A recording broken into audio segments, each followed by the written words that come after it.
Hello everyone, welcome back to my channel Khelaghar. আশা করছি আপনারা সবাই সুস্থ আছেন, ভালো আছেন।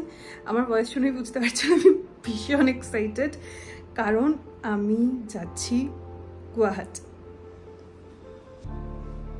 Yes, countdown begins. কিন্তু তার আগে যাবো আগে কলকাতা, তারপর গুয়াহাটি। ওখানে গিয়ে কয়েকদিন থাকবো। তো ওটার প্যাকিং স্টার্ট হয়েছে। আমাদের নেক্সট স্যাটারডে ফ্লাইট আছে 18th টু কলকাতা। ওখান থেকে 26th ফ্লাইট হচ্ছে গুয়াহাটি।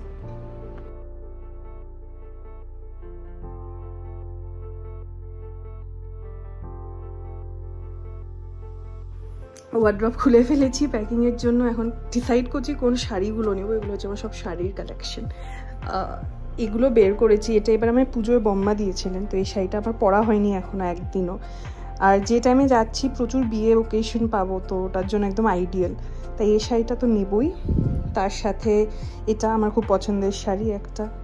আর এটা হচ্ছে আমার রিসেপশনের শাড়ি, আমি কলকাতার রিসেপশনের শাড়িটা। তো এটা 2 বছর হতে চললো, একদিনও ওই রিসেপশনের দিনই পরা হয়েছিল, তো এটাও নেব।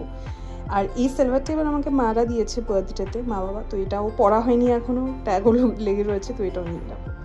গুয়াহাটি গেলে আমার খুব একটা শাড়ি নেওয়ার দরকার পড়বে না, কারণ মায়ের কাছে প্রচুর শাড়ি আছে।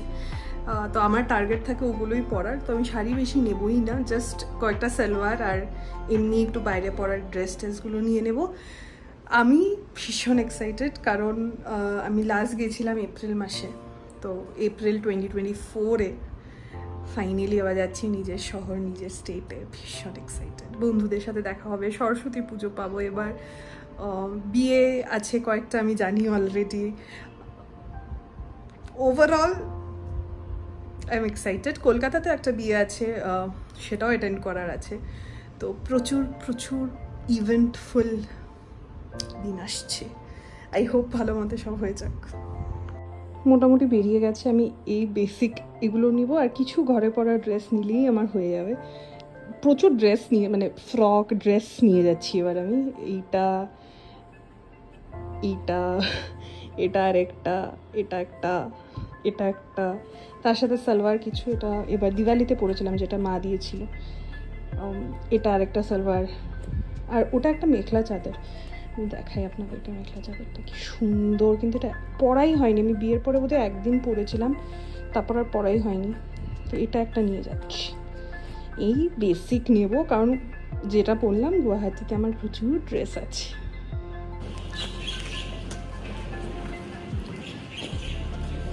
আজকে 18th, এখন বাজে হচ্ছে 6:30। আমরা বেরিয়ে গেছি ফর কলকাতা। আমাদের 4 জনের লাগেজ হয়েছে, ল্যাপটপ ব্যাগ ছাড়া 8খানা। বেশ ভারী, বাট যাই হোক বেরিয়ে পড়েছি। এই হচ্ছে আমাদের 4 জনের সুটকেস। ওখানে অলরেডি 2টো লোড করা হয়ে গেছে, আরও এতগুলো আছে, মানে আলাদাই। রিজন হচ্ছে এবার যেহেতু আমি থেকে যাব গুয়াহাটি কয়েকদিন, অগ্নিপুর ফিরবে, এর জন্য আমাদের নর্মালি আমরা একটা করি, এবার 2টো করতে হয়েছে। আর বিয়েও আছে, তাই একটু জিনিসপত্র বেশি আছে, সেটাই আর কি।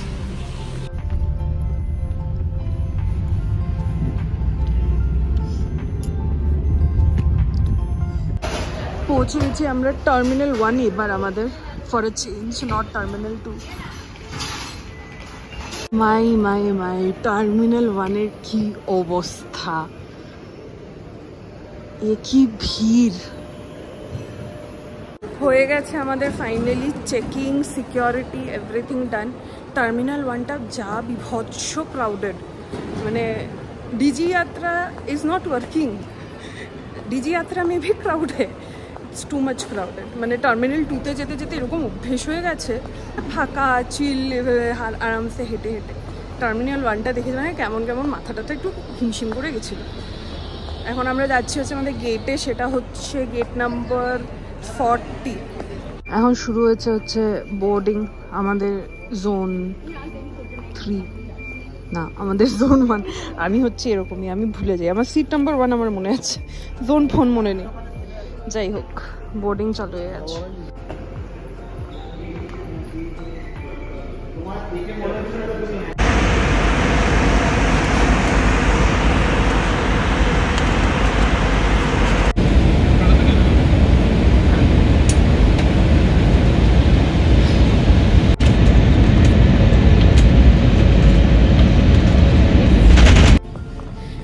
গেছি আমরা কলকাতায়, ল্যান্ড হয়ে গেছি। আমি পুরো ফ্লাইট ঘুমিয়েছি, বই নিয়ে এসেছিলাম, ভেবেছিলাম বই পড়বো, বাট জাস্ট উঠে ঘুমিয়ে গেছি। কালকে রাত্রে এত রাত অবধি প্যাকিং হয়েছে যে আজকে আমি আর ফুল ফ্লাইট ঘুমিয়ে উঠেছি, ঠিক ল্যান্ড করার আগে উঠেছি। অ্যান্ড এখন হবে দ্য মোস্ট ইরিটেটিং পার্ট আমার লাগে যেটা, সেটা হচ্ছে এই যে লাগেজের ওয়েট করা। তার মধ্যে আজকে আমাদের 4-5খানা সুটকেস আছে চেকিংয়ে। ও মাই গড, এই প্রথম ব্যাগ ঢুকছে, জাস্ট কতক্ষণ যে দাঁড়াতে হবে আজকে। পেয়ে গেছি সব সুটকেস, একেবারে 2টো ট্রলি জুড়ে আমাদের সুটকেস সব। ওয়েট করছি আমরা গাড়ির, তারপর যাবো বাড়ি। যাই হোক, পৌঁছে গেছি, এখন ঘরে যাবো, গিয়ে রেস্ট নেবো, একটু ঘুমোবো। বিকেলে আরেকটা প্ল্যান আছে, কিন্তু এখনের ব্লগটা এখানেই শেষ করছি। ভালো লাগলে প্লিজ লাইক শেয়ার সাবস্ক্রাইব করবেন এবং অবশ্যই ফিডব্যাক জানাবেন। সাথে থাকবেন, ভালো থাকবেন, দেখতে থাকবেন, প্রচুর ইন্টারেস্টিং জিনিস হতে চলেছে।